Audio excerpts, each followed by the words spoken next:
The Outer Worlds is Obsidian taking Fallout to space, without the IP. They're bringing to life a brand new IP, a new set of characters and locales, of lore and missions. But just how big is this game? And is The Outer Worlds a tiny game?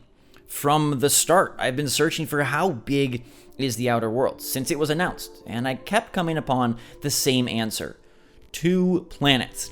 Now, 2 planets doesn't sound that exciting, so after playing a bunch of the game, I wanted to investigate how big this actually is, and that's what we're going to find out today. What's going on, everybody? It's Ghost Robo. Hopefully you get a chance to check out my Outer Worlds gameplay. I posted like a massive 3-hour video. Hopefully you've seen that. If not, you can go check it out for yourself.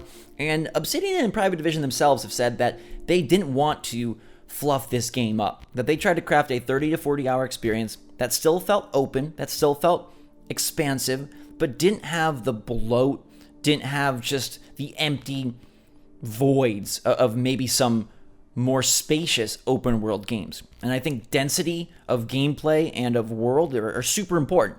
But is it too tiny? Let's find out. So here we are to check out how big the Outer Worlds actually is. This is the map that you'll find in the game. So here is our ship. This is the Unreliable, where we take home and bring back all of our companions. I won't spoil who we got thus far if you don't want to see. But this is the navigation terminal, and this decides where you will go. So it's a bit mysterious, I will say. And I want to know your take in the comments down below. Do you think the Outer Worlds is too tiny, the right size, big enough? What's your take? Hit that like button if you enjoy and want more Outer Worlds action. The game, like I said, it's got like an 86 on Metacritic. I think it's surprising everyone. It surprised me. I expected it to be good, but it's great. So the main planet is Terra 2, and this is sort of your Earth equivalent. And there are multiple different docking bays or landing pads per planet that expand the scope of the world. Now, in some areas, you can access those different landing pads on foot, like Monarch, which is the second planet. Stellar Bay landing pad, Cascadia landing pad, Fallbrook landing pad, not Fallout, Fallbrook landing pad.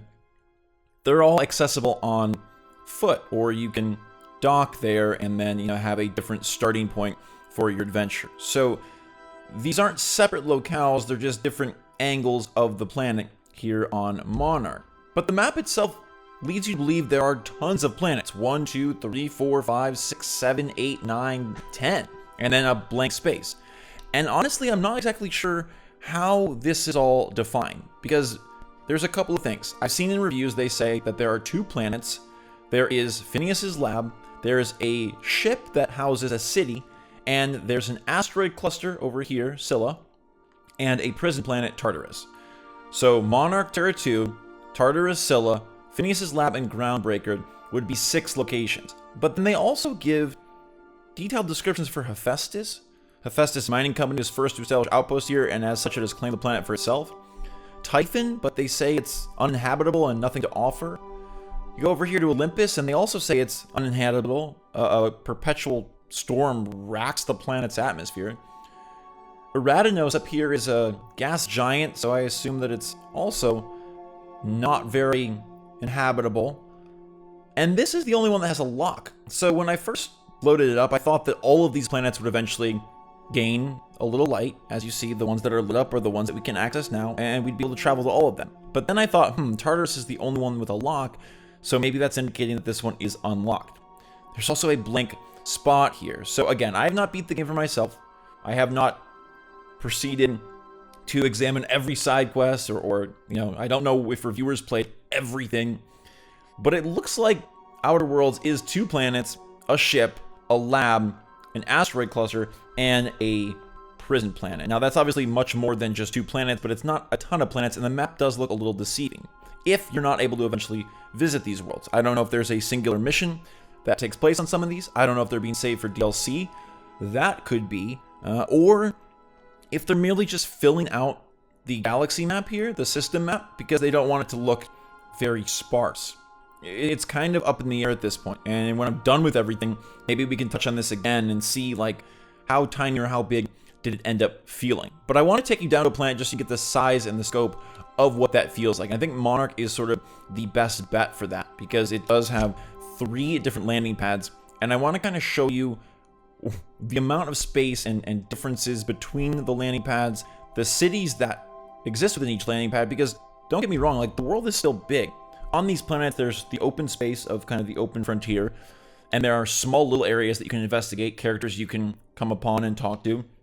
But then there are load screen gated cities and towns, and those are large areas that have their own quests and missions as well, and some of them are just as small as a singular factory. Some are as big as a city that has a ton of different buildings.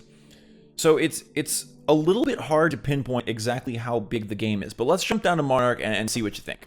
Okay, so when you land at one of the landing pads, this is what you'll see. This is Stellar Bay, and it looks like this is just a gateway to the open world of Monarch, but in fact it is rather a gateway to the city of Stellar Bay, and the area where you'll pick up a lot of quests, meet a lot of new faces, and get up to some mischief, if that's your kind of thing. But just to give you an idea, this is a town, and there are multiple of these kinds of towns within each planet, usually based on the landing paths. Like I said, there's some smaller little areas with a few structures or a few characters that don't have a landing pad or don't have a load screen, and then there's obviously places that are like a factory or I don't know, a cave system that have their own loading gate.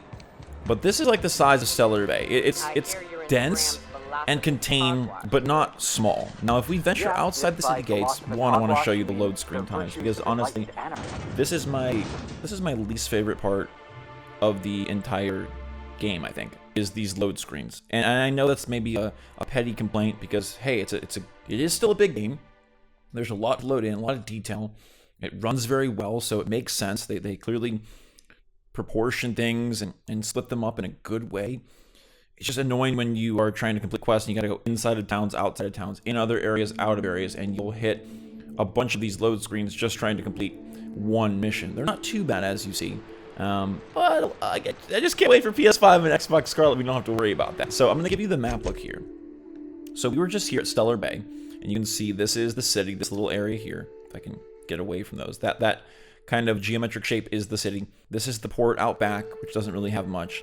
And then to show you, the other landing pads that we saw are here. This is Cascadia. It goes over here. So this is the city of Cascadia, and the landing pad is over here.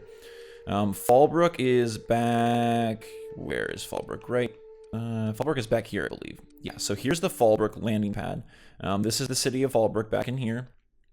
And that's the landing pad. Now, I'm going to show you how it'll take for us to run, just to give you an idea, from where we are down at Stellar Bay up to Fallbrook. Okay, so that's what we're going to do now. I'm going to speed it up so you can see. We'll start it off, and I'll just show you like a little bit where we get in a couple seconds. So even if there are only 2 planets, a prison planet, an asteroid cluster, a city ship, and a lab, if that's all and everything else is just window dressing, it's still pretty substantial. I do hope that eventually we get to those other planets where they're added as DLC, because the world is fascinating, and I like the variety that they show. But I don't want you to get the idea that this is a tiny game, that they skimped on content.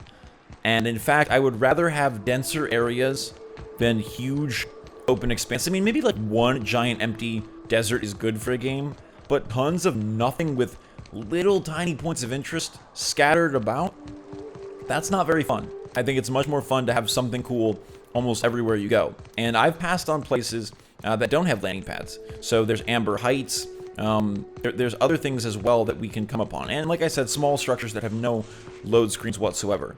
But like Amber Heights is over this way. We'll continue to Fallbrook and try to get you a sense of the size of the world. Now, I have already wiped most of the enemies from this planet. We've completed a lot of quests here and working our way probably off planet soon.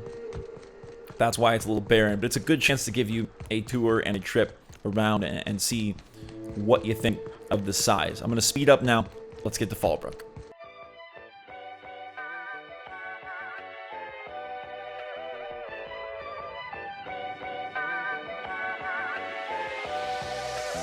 Whew, we made it to Fallbrook after a long sprint, luckily an infinite sprint, which makes things really nice. Moon Man, one of my favorites. Okay, there's so much to talk about with this game, but we've made it to Fallbrook, and we'll load in. I'd say if there's any complaint about the size and scope of the Outer Worlds, it is that I wish there was more variety in the little ruins or the little buildings that you came across, because there are less planets, and because there therefore isn't as much differentiation. You know, it would be nice if there was a little bit more variety on what you stumbled upon. But remember, most games are on one map. Most games are on one congruent space. So the fact that you get to travel and see vastly different areas, like entirely different worlds, is impressive. I think we've come to hope and want bigger, bigger, bigger. And for me, it seems like the Outer World strikes a nice balance of density with size. You know, making sure that there is fun stuff all around with still having substantial scope. So I really like where it's sitting. I think the tease of the system map, if you don't get to explore those worlds like reviews indicate, it's a bit of a bummer. You know, maybe they have DLC plans and that'll be a fun way to explore them, but who knows if that's paid or not. I almost would rather they didn't hint at other travel if it's not going to happen. But this is Fallbrook, so you can see very different from Stellar Bay. Same planet, but very different looking town, very different feel, very different companies that are taking up Halcyon, very different characters, very different people. This one has a beautiful big waterfall in the back, so a little bit of an outdoor-indoor thing in this cave system. A lot of different buildings, quests that'll take place here. But yeah, that is the scope and scale of the Outer World. 2 planets, a prison planet, an asteroid cluster, a ship city, and a lab with maybe a few jaunts elsewhere, but maybe not. Maybe it's all just saved for the future or not at all. Give me your take in the comments down below. Love to hear what you think about the size. Is it enough for you? Has what you've seen been enough to get you to spend your $60? I'm curious. Hit that like button if you enjoyed the video. Let me know your take in the comments down below. Until next time, everybody, thanks so much for watching. Drink some chocolate. I love you a lot, and we'll see you all later.